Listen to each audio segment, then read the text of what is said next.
Lights, camera, and smile.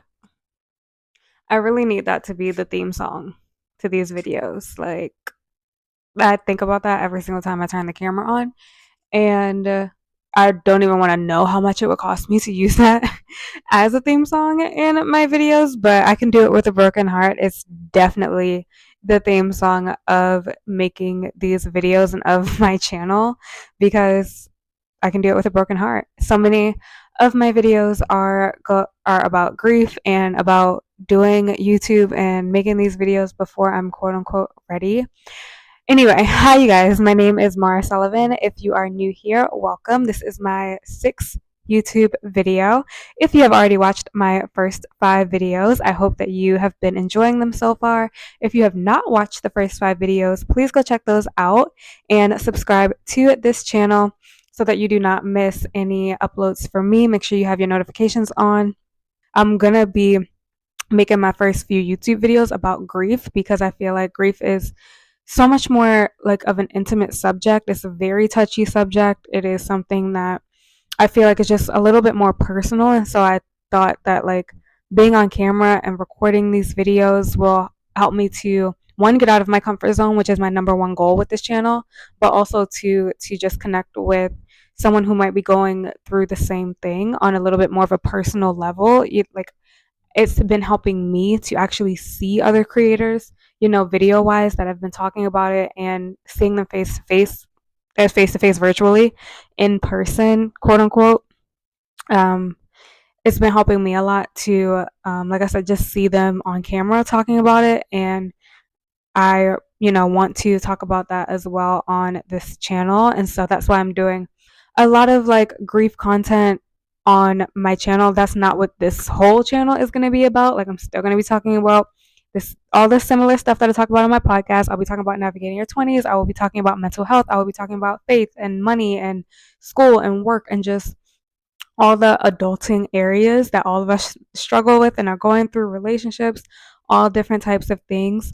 But today's video is going to be about faith and how grief has impacted my faith and you know just not just changed my relationship with God or changed the way I view God, but it's definitely made my faith stronger, which I will get into on this video. I'm also going to just be sharing a little bit more about me. Like I said, I am brand new to this space, and so I'll be doing a little all things about me at the end of this video. But right now, let's get into faith and grief. So, I was raised Christian. I am a Christian. I was raised in church. I was raised in a pretty traditional Southern Black Baptist church. And so that is my upbringing. That is my foundation. That is who I am at my core. And um, it's really weird. I was actually raised going to a lot of funerals. I know it sounds very crazy, but the church that I grew up in is really big. And so, as crazy as it sounds, because it is such a big church and a lot of the people are older, as horrible as it sounds, a lot of people were not a lot, but people were always dying. And so I was always going to funerals and I was at church so much because my mom was very active in church. She used to like run the summer enrichment program at my church, which is basically just vacation Bible school. And she, taught our regular Bible school a lot. So I was in church almost every single day growing up and just being there. Somebody's funeral was always going on, like at least once a week, which sounds so crazy. But again, my church was really big or is really big. And so I kind of grew up going to funerals. And my family also used to own a funeral home here in Baltimore. If you're from Baltimore and you're a little bit older, you might remember the Sullivan Funeral Home. And that was my family's funeral home. And so my mom grew up herself, she grew up in a funeral home. She lived in that funeral home. And so death is something that has always been pretty comfortable for me and for my mom. It's never been a taboo subject. It's never been something that has been like off limits to talk about. I know, especially in a lot of, not to be stereotypical, but in a lot of Black families, especially, death is off limits to talk about. And that's another reason why I wanted to get on camera and talk more in depth about grief and about death because I want y'all to be able to see that a black girl, it's possible for people who look like me to talk about death and to talk about grief openly.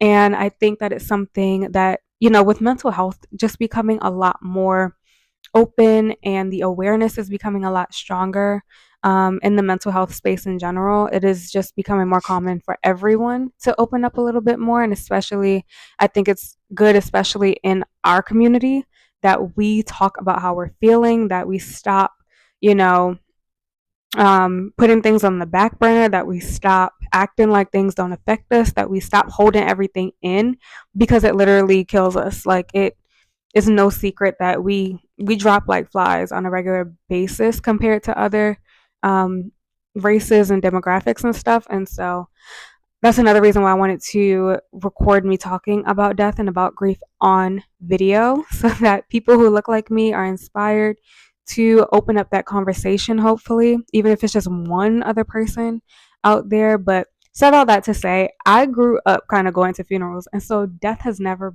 been that, scary to me. Like I said, there are funeral home morticians and own like funeral home owners in my bloodline.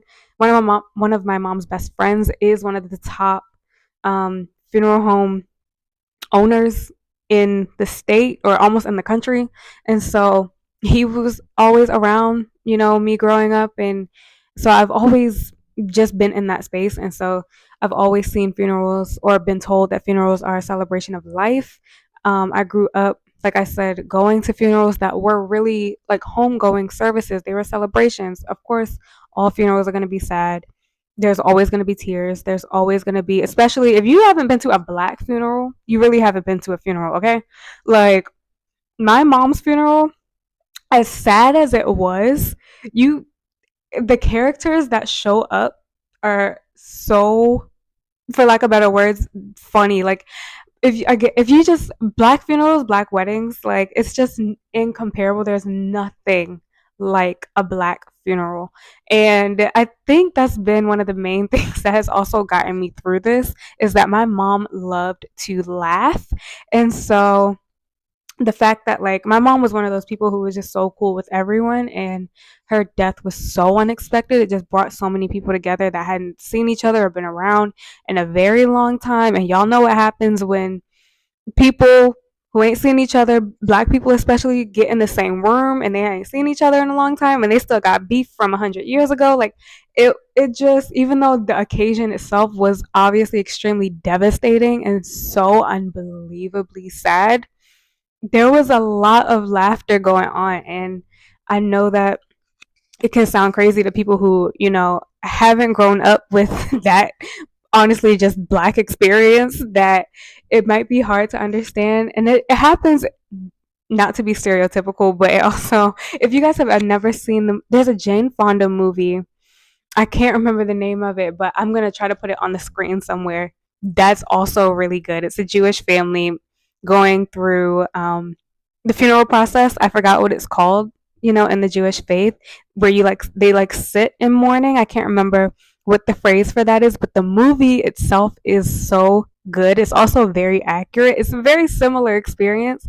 Um, but said again, sorry, I'm going off on a tangent, but I said all that to say it didn't, even though my mom's death was so unexpected, it was so devastating, my relationship with God actually got stronger because, um, one, my mom was a person of faith, and I grew up going to church, and I've been told, like I said, for me to live as Christ is to and to die as gain. For to be absent from the body is to be present with the Lord. Like these are the scriptures that I grew up on. I grew up singing hymns. When we all get to heaven, what a day of rejoicing it will be. When we all see Jesus, we'll sing and dance happily. Like I grew up with my pastor saying, every day, like heaven is like every day is going to be Sunday. Sabbath will have no end. Like that kind of stuff, it gets in you when you hear all that stuff as a kid. And I think a lot of times with grief, it goes one of two ways. You either completely turn away from the faith and it shakes you to the core and you just want to give up on God completely, or it makes you closer to Him. And with me, I was just wired in a way that, um, death has made my faith even stronger, and it's made me a lot closer to God. And I've been, like I said, I don't have any immediate family. I don't have parents anymore. I don't have siblings. And so all I got is God. Like, it's just me. It is literally just me. I have amazing friends, amazing family. But the day to day, like, it's nothing like not having any immediate family. And if any of you guys are in a similar situation, please let me know down below. But it is a different kind of independence and a different kind of faith when it's just you. Like, it is a different kind of relying on God and needing your faith and needing God. Like, this isn't a game to me. You know what I mean? And I think that a lot of people who get really stuck when it comes to death have a hard time, with their relationship with God if they don't have a strong relationship. I think that a lot of times religion itself, we get a lot of church people tend to get caught up in the rules and the religion, and although that stuff is great, religion is beautiful, tradition is beautiful. You have to make sure that you have the actual relationship and that you're not just going through the motions of going to church and reading your Bible and doing your devotion. And you got to make sure that all of that stuff just isn't going through the motions for you. You have to make sure that you have an actual relationship with Christ or God or whoever it is that you believe in, because you're going to need something to hold you up and need something to fall back on. When life gets hard, when devastating things happen, I always say it is just because you believe in God does not mean bad things will not happen to you. It means that when they do happen, He'll give you the strength to go through them. And I like wholeheartedly believe, like the Bible tells us, a lot of times script people in church or people who get mad at God act like the Bible doesn't say all that stuff that it says. Like, it literally says you will have trials and tribulations in this life, but don't fear because I'm with you. Like, I don't think a lot of people really take that stuff seriously, And so I understand why people get mad at God and, turn their back on the faith when things happen. And it's hard to keep going. It's hard to keep believing. It's hard to keep believing that God is good when bad things happen, especially when they happen to good people. But we also have to remember that, death is not like the worst thing. Like, even though we have to remember basically that life itself is hard, and I just keep reminding myself this is going to be too real for some of y'all and y'all might like click off, but I don't care. Um like, I know if given the choice, my mom would not want to come back. Like, I believe that with every fiber of my being. Life is hard, you guys, and I think that everything is about perspective. Everything is about perspective. My mom struggled in her life. My mom had a hard life. She had fun. We had fun. We enjoyed every single moment. She loved me to death. I loved her to death. I made sure she knew that. She made sure I knew that. But my mom had been through a lot. And I think that when we put things into perspective and when we really remember, this isn't easy. Life is hard. And when I really sit back and when I think about, she will not have any more pain again, she will never be struggling again, she will never want for anything again, that stuff actually brings me a lot of peace. And so I think, again, everything is just about perspective. And as devastating as it is, as hard as it is, as traumatic as death is, you got to remember how hard life is too. And that person, whoever you might be grieving, is at rest. And, depending on your faith, depending on what you believe in, death isn't the end, you know? And unfortunately or fortunately for us, no one has ever come back to tell us what it's like. But, if nothing else, we know that that person won't suffer anymore. And I really find so much peace in that. And so everything really is all about perspective. Everyone's view on God is different. Everyone's beliefs are different. But for me, that's pretty much where I stand. And like I said, my faith has only gotten stronger through this process. Of course, there are days when, I am shaken to my core. There are days when I don't want to get out of bed. There are days when I definitely don't want to go to church. There are days when I don't even want to look at a Bible, but God gives me strength, and I really do believe that I'm not doing this on my own.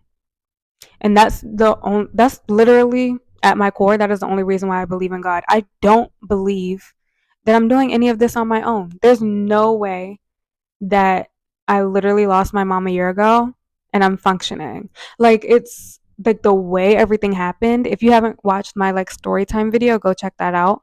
But it was so unbelievably unexpected and traumatic. Like, there's no way that I've like been able to function and handle myself really well. And I think that, it is also important to not just give yourself grace, but um, pat yourself on the back if you are going through something like this and you are still functioning. Because for me, I've had to remind myself, like, yeah, God is good and He's given me strength. But I have also just been a trooper. Like, I've also handled a lot of stuff really well. And like I said, I don't believe I'm doing it on my own. I do know that God has given me strength, but me, myself, I can give myself some credit. And I think it's also important for you to do that as well. No matter what you believe in, no matter who you believe in, if you're still here, if you are still showing up every day, if you are still putting one foot in front of the other and trying to be a decent human being, if you're not out here harming yourself or harming anyone else, you're just trying to make it through, give yourself a pat on the back. And I think that's something else that also can be very hard for Christians because we're taught to, make sure that God gets the glory in everything, and He should. But I don't think we're taught enough to celebrate ourselves for our own strength. It is like hard to still keep the faith. If you still believe in God after something devastating happens, that is something that should be celebrated. And I got to kind of remind myself of stuff like that because, like I said, I just grew up, keeping God at the forefront, which I will always do. But I also need to make sure that I'm giving myself credit too because I've been through a lot and I've handled a lot, and I think I've handled it pretty well. And when you grow up in church, you're taught that stuff like that is arrogant or conceited, or you know, you're just taught a lot about like anything like self is vanity, or that you shouldn't put yourself on a pedestal or anything like that, which I don't think anyone should think more highly of themselves than they should, but I do believe in giving ourselves credit. And that is something that I am working on doing a lot more of going forward. Is, yes, I'm so grateful to God. Yes, I'm really thankful for all that He's doing, has done, will do. Um, but I'm also giving myself a lot of credit because I'm still showing up every day, and I still have faith. I'm still choosing to believe in something higher than myself. And that is giving me, a lot of confidence. Is giving me, like, it's Whitney Houston had that song, I Didn't Know My Own Strength. And I can't remember if that's the name of that song or not, but I know it's a Whitney Houston song that says, I didn't know my own strength. And um, there's also a scripture in the Bible that says David encouraged himself. And I've been doing a lot of that without even realizing it. And so, whether or not you're struggling with your faith or with your belief in God, the very least that you can do is give yourself a pat on the back. Give yourself some credit, give yourself some grace, that you're still here, you're still fighting, you're watching this video, which means you want to try, or you want to try to do better, you want to try to, um, you know, work on yourself, even if it's just a little bit. You want to try to connect with someone who might be going through the same thing like I am. And please let me know that down below. And, so if you are struggling with your faith, if you have had just a really rough time, whether it's believing in God or believing that God is good, or, you know, just in a weird place with your faith, I've been there and I get it. I really do. I get it because it is not easy to still believe. It's not easy to still show up to anything faith related. But like I said, I just grew up believing that death is a part of life. I grew up believing that funerals really are celebrations of that person's life. And so just do your best to make the best of the time that we have here, because none of us knows how long we're going to be here. None of us knows how much time we have and when this all is coming to an end. Like I said, I'm not a super religious person, but I do believe in God. I was raised in church. That stuff is in me. And when it's in you, it's in you, you know? And so um I'm not disrespectful, or I try not to ever like downplay or push off anyone else's beliefs or religions or faith. Like, I am open to everything, and everyone is welcome here. I support LGBTQ. I listen to all kinds of music. Like I said, it's a lot about me that's not religious. I'm literally hoop earrings, lipstick, hair looking crazy. Like, I wear whatever I want, for the most part. Um, I just wasn't raised with all the strict rules around religion and that kind of stuff, but I was raised to know Jesus, and I was raised to have a prayer life, and you know, I was raised to believe in someone and something higher than me. And so I think that, having some kind of spiritual foundation, even if, church hurt is real, church hurt is a real thing. So if that's turns you off or away from God, focus on your relationship with Him. Don't worry about the church people. Don't worry about the rules. Like, you can get all that stuff later. I have an episode on my podcast about having a spiritual foundation and why I focus a lot more on the personal development with people than I do with like religious rules or anything strict like that. Because honestly, if I can get people to work on themselves, there are certain things that you won't do anyway. Like, you won't want to sin if you know how good of a person you are. Like, there are certain things that you just won't want to do once you start working on yourself. So if I can get you to, think more highly of yourself, obviously not in like a prideful way, but if I can get you to remember who you are, that you are such a strong person, that you deserve the best, that you are capable of the best, you're not gonna want to, do crazy things anyway, or do quote unquote sinful things anyway, or harmful things to people or to yourself anyway. Once you put yourself, once you hold yourself to a higher standard, there are things that you just won't want to do. And so I'm just not an extreme person in general. I've seen like the fire and brimstone approach to, Christ and to church and to, just the whole religious world in general. I've seen it kind of almost do more harm than good, because it, just tends to turn people completely away because they feel like they'll never be good enough. But and it is important to, hold yourself accountable. But like I said, if I can get you to hold yourself to a higher standard anyway, there are certain things that you just won't do. So, you're just going to live your life a certain way once you see yourself a certain way. And so that's why I am so much more focused on the personal development side when it comes to getting your own self together and being more self-aware, because the sin part is going to take care of itself anyway. Once you see yourself like as God sees you, you're going to not do certain things. Like, you're, because it's beneath you. You're not even going to want to. And so that's like my little 2 cents on faith. But everyone is welcome here. I'm interested in all religions. Like, I studied religious studies in college. It was like one of my favorite classes was learning about all other religions. And so I just really want people to have some type of spiritual foundation, and to, know that it helps to believe in something higher than yourself, because I don't think any of us are doing it out here alone. And it all just depends on what works for you. I'm a huge believer in doing what works for you at the end of the day. And if believing that we are all doing this on our own, and that there's, nothing greater working, for us, and if that works for you, that's okay. Like, that's fine. I'm just sharing what works for me. And like I said, I'm just not an extreme person at all. My basically entire personality is not taking myself too seriously. And so I don't get all like up in arms about what other people are doing or choose to do. And like, I just don't care that much. I'm a huge believer in people doing what works for them.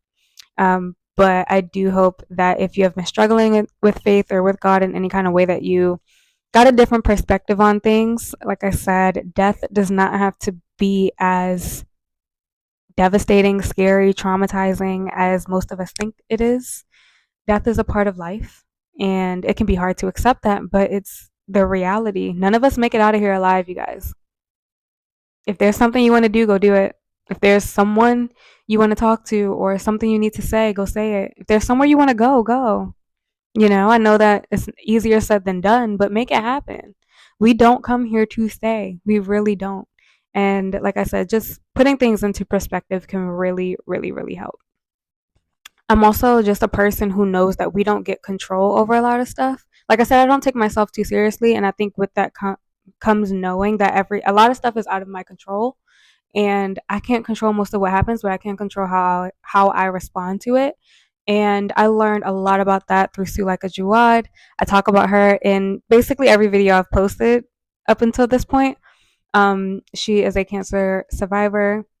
She is John Batiste's wife. She has had on again, off again cancer for the last few years. She wrote the book Between Two Kingdoms. I'm probably going to mention it in any episode that I talk about grief. I'm going to mention Suleika Jawad. So if you get tired of me saying her name or saying the book Between Two Kingdoms, don't get tired of me saying it. Just go read the book. Like, I love her and her content so much because she has literally been at death's door multiple times.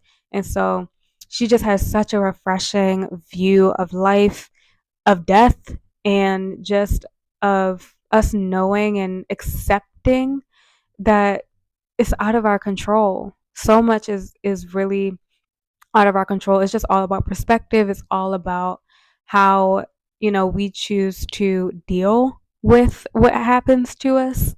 But that's all we really have control over is how we respond to it. And I learned a lot about that from her. And she has just really been a lifesaver for me.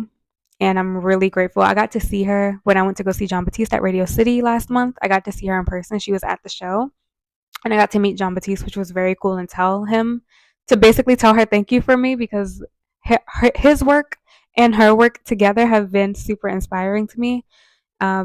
But she talks a lot. Go listen to like some of her podcasts. Just type her name into like any podcast search or into YouTube, and a bunch of like podcasts and interviews and stuff that she's done is going to come up, and you're just going to see there's something so beautiful and pure about her spirit and about her sharing her story. The way that she talks about life and death is so like I said, it's just refreshing, and it's calm, and it takes the, like I said, a lot of the, even though it's a devastating thing, like grief is devastating, being told you're not going to make it, like she's been told that she's not going to survive multiple times, and she's still here, and she's very much aware of the fact that something could go wrong tomorrow. But that's true for any of us, whether you're diagnosed with a life-threatening disease or not. None of us knows if we're going to be here tomorrow. And I just really love her honesty. I love her vulnerability. She is like my biggest inspiration when it comes to sharing my story. And I really, really hope that at least one person, I can make one other person feel the way she has made me feel with her sharing her story. And so I hope that you guys got something out of this. Um, Sorry, you guys, my light died, and so it's charging, but I did want to finish this video. In the second half of this video, really quickly, I'm just going to be sharing a little bit more about myself because, like I said, I am brand new to YouTube. This is only my sixth video, I believe, and so I did want to share a little bit more about myself with you guys. Hopefully, you don't mind that it's not as bright as it was in the beginning of this video, but like I said, I did want to hurry up and finish, and I'm also, very like into keeping it real with you guys on this channel. Like I said, not my ideal setup, but I'm more passionate about finishing and getting the content up than I am about everything production wise being perfect. So a little bit more about me. Like I said, I am 25 years old. I'm born and raised in Baltimore, Maryland. I did grow up in a pretty traditional Black Baptist Southern church. That is my upbringing. That is my foundation. But I was raised in a home, like I mentioned before, that like wasn't super strict, wasn't really religious. But my mom was just super heavy on having a relationship with Jesus Christ, having a prayer life, going to church, being faithful to your church, being a servant. My mom was huge on serving and putting in work in church. And she was a huge believer in like, if you get involved in church, you'll stay. If you find something that you're passionate about in church, you'll want to keep doing it. And that is how I even got into doing media and production in the first place. My church, like I mentioned, is a pretty big church, and so we were on radio when I was younger, TV, Streamline, um, all of the platforms and outlets. And so I started doing all this kind of stuff in media at my church on the media ministry. And so I got really used to all the behind the scenes stuff. That's why video is the one thing, being on camera is the one thing I'm so uncomfortable with. And that's why I started this channel, because I want to get comfortable speaking on camera and speaking, on a video format. But the only reason I do all of this is because I found something that I really loved in church. And I love production now. I love media so much. I've always, I love graphic design. I'm a nerd. And so learning things about lighting and editing and like scripts and audio and like things like that, I love so much. I started my podcast because of that. And I just love production. I love media. My degree is in English from Morgan State University. Go Bears. I went to City for high school. If you're from Baltimore, then you know, hey, what's up? If you graduated from City or Morgan State, or if you just went to an HBCU in general, please let me know down below. Is one of the best experiences of my entire life. I loved going to an HBCU. I graduated in 2019. I was originally a media major. Long story short, I graduated high school early, and so I didn't want to move to New York City. I was gonna go to FIT in New York, Fashion Institute of Technology in New York City. I didn't go there because I didn't want to move to a different state at 16. And I was originally a media major when I got to Morgan State, but I had all math classes, and honestly, I was failing the math classes. I thought it was gonna be more communications, production based major, and it was way more like technical and like formulas, and knowing how to like take apart computers. Like it was more like civil engineering almost than you know communications. And so I didn't major in communications. They had multimedia, I think was the name of my original major, but it was just different than I thought it was going to be. So I ended up changing my major to English because my advisor was like, what else do you like to do? I said reading and writing.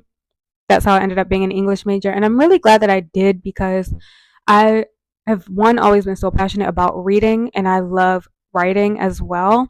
And so it was the perfect major for me, basically. And so I'm really glad that I did it. And I'm glad that I still kept pursuing media. So I'm glad I started my podcast. I love photography. You guys can check out my Instagram.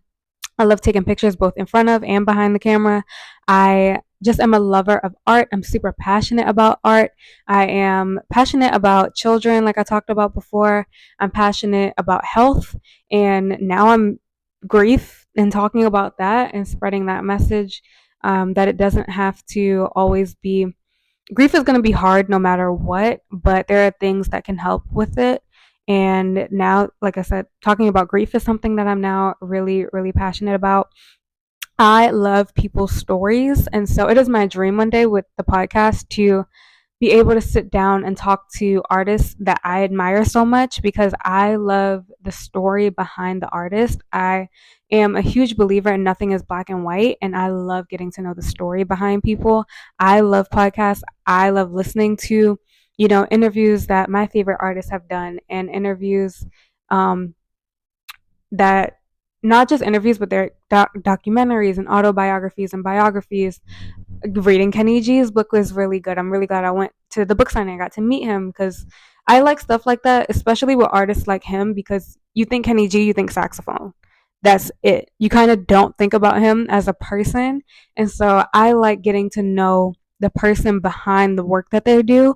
And so that's definitely a passion of mine. I cannot wait to hopefully one day um, be able to sit down and talk to artists that I love, and to kind of pick their brain, and to get to know their stories. Like Questlove Supreme. Questlove has the drummer. He has a podcast, QLS, Questlove Supreme, and he's interviewed everybody on his show, like from Lenny Kravitz to the Jacksons, like to Kathy Hughes. Like there's almost no one that he has not talked to on that show. Like I love that so much. And he's interviewed John Batiste. Like I'm just super passionate about artists, and not just their work and the things they put out, but I'm interested in getting to know the person too. And not just with artists, I'm passionate about that with most people now. Just getting to know the story behind people because, like I said, I'm just a huge believer in nothing is black and white. A lot of my personality is pretty much, I really do my best to not take myself too seriously because I know I don't know everything, and I know that really none of us knows everything. Most of us don't know what we're doing. We're just kind of making everything up as we go along, and I like that like about life, and I think it's humbling when people know that about themselves and about other people, and it just helps to make like a better connection, a better experience. But yeah, that's like a little bit about me. I'm really big on loosening up. Like I said, I really try not to take myself too seriously. I'm big on letting your hair down. I'm big on just being honest and real and doing my best to not put on a facade and not really care what people think. And I think that that's really helped me. Like it has taken obviously time to get to this place. But I'm here now and I'm really glad that I'm here, especially as I take this YouTube journey because I don't care, a lot about what people think. Like I'm from Baltimore City, okay? Like there's nothing that an internet troll or hater or, you know, someone negative can say to me online that I have not heard before. Like, I'm from Baltimore. Like, there ain't nothing I haven't seen or heard, okay? So that's why, like, it makes it a lot easier with YouTube, like, pursuing this and getting into this space because I'm just at a place in my life now. Like, I have like very thick skin, and I also was raised in church. Like I said, a lot of though I do have like a lot of benefits from growing up in church. I was raised by a single mom in church, which means she was talked about a lot because she had me out of wedlock. She also had me at 40, which was like blasphemous in the 90s. It's much more common now, but it was not a thing back then for women to have children that old, quote unquote. And so, like, I've been raised with people talking about me my whole life. And so, YouTube is a lot less, it's not scary at all for me when it comes to getting criticism or haters or mean comments from weirdos or trolls or stuff like that. For me, my only like nervousness with videos is speaking on camera. Like, that is the only thing that I'm intimidated by when it comes to getting into this space. But as far as what people think, I could honestly care less. Like comments, mean people, like like I said, just like the critics or criticism or negativity or haters and that kind of stuff. I've been hearing all that stuff my whole life, so I really don't care. Like I said, thick skin just comes with growing up. North Avenue, baby. Okay, if you know, you know. Like, ain't nothing that I could see or hear that I haven't heard on Baltimore Street or Monroe Street or Park Heights. Okay. If you know, you know. Please comment down below if you are from Baltimore City. Okay. Like, the internet trolls ain't got nothing on the hood. Okay. Like, there's nothing I haven't seen before, nothing I haven't heard before. And so I could care less about, the negativity part of social media and like the putting myself out there part, with when it comes to like people's comments and the rude stuff that I know comes with this platform. That stuff doesn't bother me. The only thing I'm really working on is getting confident on camera and getting more comfortable in front of the camera. And so that's something that I'm looking forward to doing. So that is a little bit about me, you guys. I will get into a lot more about me, in future videos and just talk more, as I open up, as I talk about more topics. You guys are going to see a lot more of my personality and who I am as I like, again, get more comfortable on camera, loosen up a little bit. And for more content, you can see, you can get a vibe, like my general vibe over on my Instagram. So go check that out, Thoughts by Mara. And also check out my Lemon 8 at Thoughts by Mara and my podcast, which is Thoughts by Mara, available on all platforms. Do not forget to subscribe, like I said, turn on your notifications so that you do not miss any uploads from me. And please, please, please let me know down below in the comments if you have anything in common, what you got out of this video. Feedback is always helpful, and I am so grateful. If you made it to the end of this video, thank you so much, and I will talk to you in my next one. Bye.